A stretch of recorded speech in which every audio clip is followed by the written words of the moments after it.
mahasiswa Universitas Islam 45 yang bertempatan di Kota Bekasi. Jadi di sini saya akan menjelaskan yang namanya penyakit. Ya, sini saya akan menjelaskan yang namanya penyakit. Penyakit itu banyak, ya. Ada penyakit jantung, ya. Terus penyakit ginjal, sama lagi darah tinggi, terus sakit hati, apa? Kanker, apa lagi? Stroke, apa lagi? Paru-paru basah. Oke, banyak yang lainnya. Jadi kali ini saya akan menjelaskan tentang salah satu dari banyaknya penyakit, yaitu adalah ISPA. Ada yang tahu ISPA? Ada yang tahu? Ada yang mau tanya ISPA itu apa? Oke, baik. Sebelumnya saya jelaskan. Di sini lihat ya. Nah, lihat ya. Waspada ISPA pada musim pancaroba. Oke, sebelumnya saya menjelaskan dulu apa itu ISPA. Jadi ISPA itu adalah infeksi saluran pernapasan atau ISPA adalah infeksi yang menyerang saluran pernapasan baik saluran atas maupun bawah. Kondisi ini dapat terjadi pada beberapa organ pernapasan seperti sinus, faring, laring, hingga hidung. Ya, jadi alat pernapasan manusia bukan hanya saluran ini banyak organ. Jadi ada sinus, faring, laring hingga hidung. Ya, jadi hidung ini hidung, terus dan banyak lagi di dalam. Jadi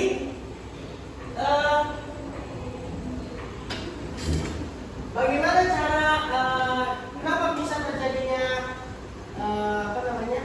datangnya penyakit ISPA? Jadi di sini menjelaskan mengapa kita rentan terkena ISPA pada musim pancaroba. Pancaroba tuh? Pancaroba adalah musim ya. Jadi di sini penyebabnya. Musim pancaroba merupakan masa peralihan antara dua musim. Kita ada beberapa musim. Musim apa aja? Panas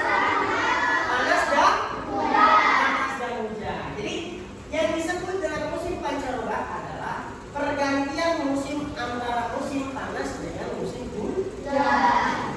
Jadi di sini menjelaskan musim pancaroba merupakan masa peralihan antara dua musim. ISPA dapat terjadi akibat sirkulasi virus dalam udara di musim pancaroba yang meningkat. Perubahan udara dari panas ke dingin seringkali memperlemah daya tahan tubuh. Hal inilah yang mengakibatkan kita rentan menderita penyakit ini. Jadi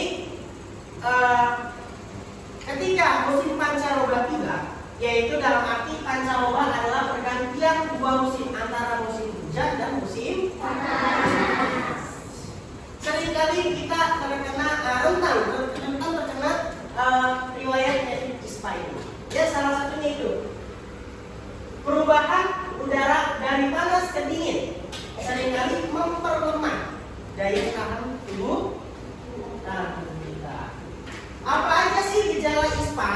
Nah, di sini kelihatan ya. Gejala ISPA. Gejala ISPA yang pertama batuk. Ya, jadi ketika kamu batuk, bukan hanya oh dia ini batuk, sering minum es kali. Nah, ya, kebanyakan minum es. Bukan seperti itu. Ya, batuk bisa saja adalah gejala ISPA. Ya. Yang kedua adalah demam. Misalnya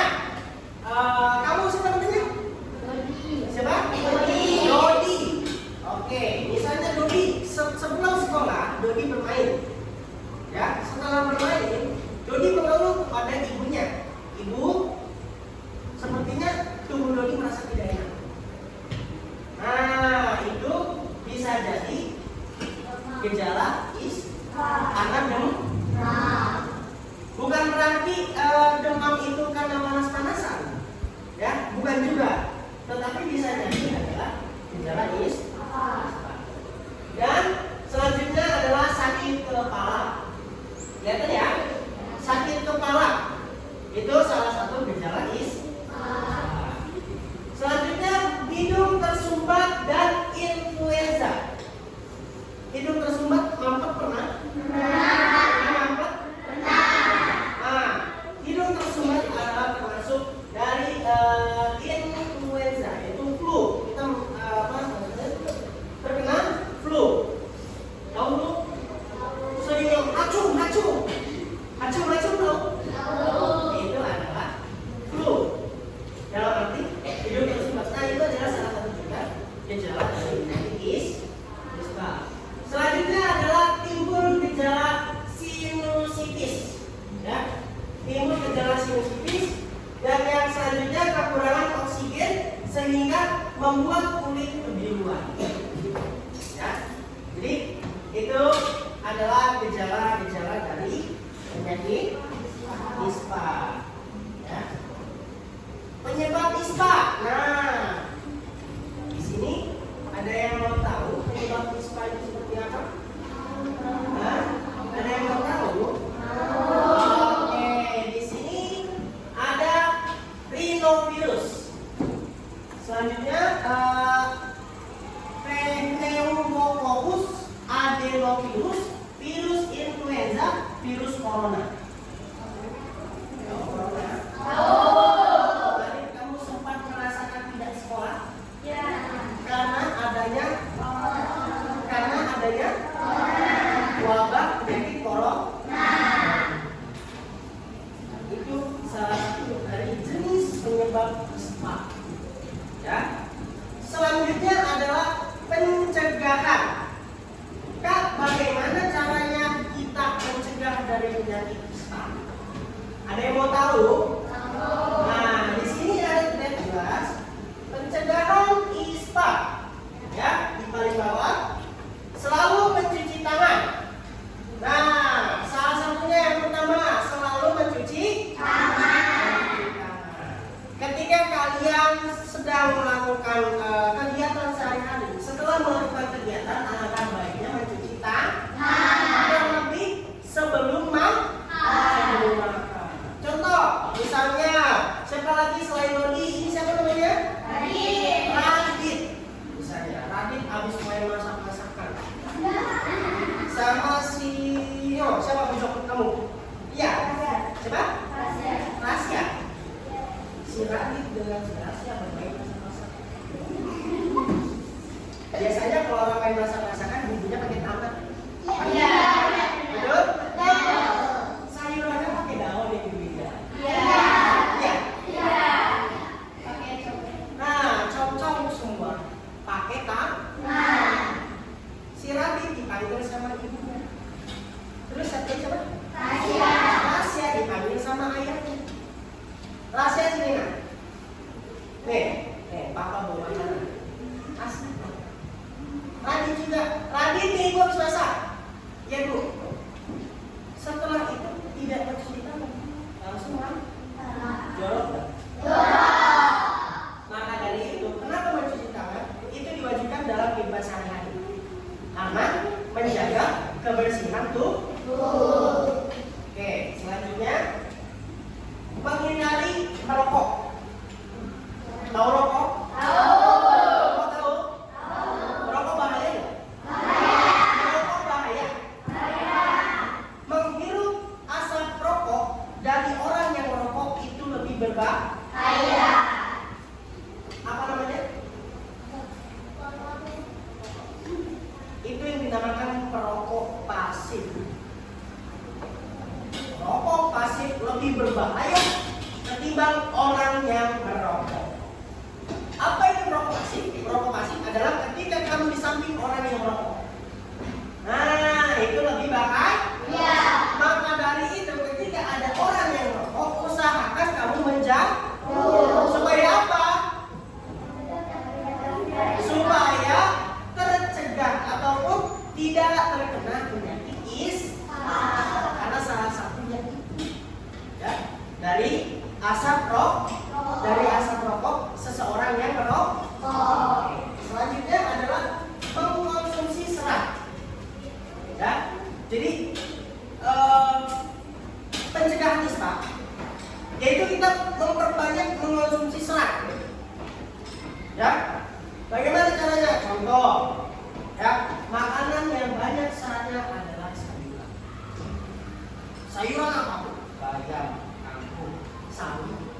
buncis itu memiliki banyak serat. Itu adalah salah satu pencegahan dari penyakit ispa. Oke, selanjutnya adalah mengonsumsi vitamin untuk meningkatkan kekebalan tubuh. Meminum vitamin. Contohnya apa? Apa vitaminnya? Antibiotik bisa. Pak, kalau berbentuk buah bisa nggak? Vitaminnya berbentuk buah bisa? Bisa. Apa? Hah? Jeruk. Salah satunya adalah jeruk. Karena jeruk adalah buah yang memiliki vitamin C. Nah, menjaga imunitas tubuh bisa dengan buah. Makan buah, mengonsumsi buah, terlebih memakan buah. Karena jeruk memiliki vitamin C. Ya, selain vitamin, yaitu yang tadi saya bilang antibiotik dan selain sebagainya, bisa juga digantikan dengan buah.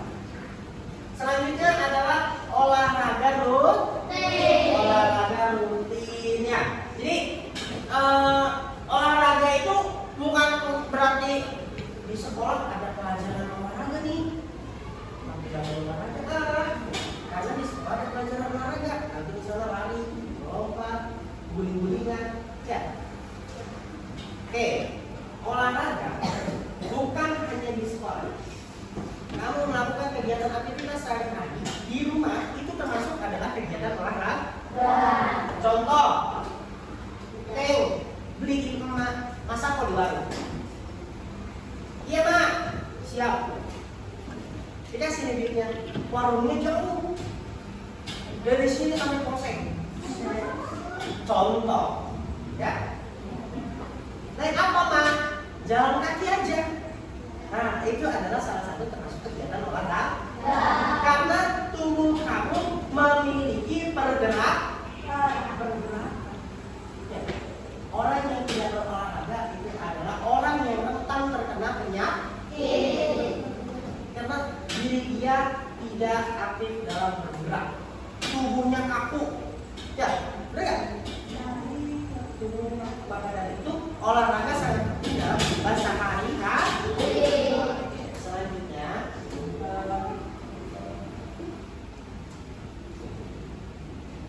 oke, Pak, bagaimana ketika kita sudah mencegah, tetapi kita masih terkena ispa nih, ya? Misal, amit-amit ya, kita nggak akan mau terkena penyakit. Contohnya, Pak, saya udah mencegah, ya, tapi saya terkena ispa. Bagaimana cara pengobatannya? Nah, di sini saya jelaskan. Ada beberapa pengobatan. Yang pertama adalah mengonsumsi obat sesuai dengan anjuran dokter. Dalam arti kamu ke klinik terdekat, ya, meminta anjuran obat dari dokter. Apa sebutkan gejala kita, ya. Yang selanjutnya istirahat yang cukup. Istirahat yang cukup. Jangan misalnya pagi kamu sekolah, pulang sore. Nah, setelah pulang sekolah kamu main tuh sampai nggak waktu. Main dalam arti main bisa di rumah dan di rumah main HP sampai jam 12 malam. Ada yang bukan? Tuh, banyak. Ya, istirahat yang cukup. Di umur seperti kamu, minimal paling malam tidur jam 9. Paling malam, ya, tidur jam 9. Jangan lebih dari jam itu. Ya, kalau bisa setelah sholat isya, kamu langsung istirahat. Pak, saya ada PR, ya silahkan. Pak, saya mau ada hafalan besok, tapi saya belum hafal semua hafalan segitu. Tetapi tidak boleh melakukan di atas jam 9. Atur positif. Ya. Selanjutnya, banyak minum air putih. Nah, air putih. Tuh, air putih. Air putih.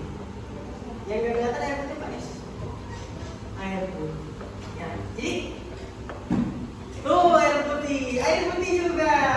Banyak ya? Banyak ya? Banyak ya? Nah, banyak air putih. Jadi, air putih penting bagi kehidupan kita. Bahkan sangat